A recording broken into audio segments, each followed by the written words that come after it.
আয়াত ৪ قال ربي يعلم القول في السماء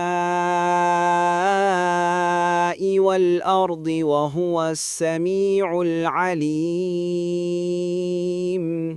অনুবাদ তিনি বললেন, আসমানসমূহ ও জমিনের সমস্ত কথাই আমার রবের জানা আছে এবং তিনিই সর্বশ্রোতা, সর্বজ্ঞ।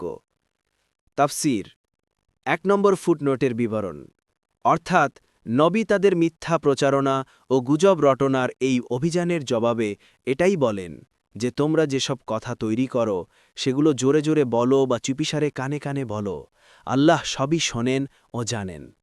ফাতহুল কাদির, তিনি আসমান ও জমিনের সমস্ত কথা জানেন, কোনো কথাই তার কাছে গোপন নেই। আর তিনি এই কোরআন নাজিল করেছেন যা আগের ও পরের সবার কল্যাণে সমৃদ্ধ। কেউ এর মতো কোনো কিছু আনতে পারবে না, শুধু তিনিই এটা আনতে পারবেন যিনি আসমান ও জমিনের গোপন রহস্য জানেন। তিনি তোমাদের কথা শোনেন, তোমাদের অবস্থা জানেন। ইবনে কাসির।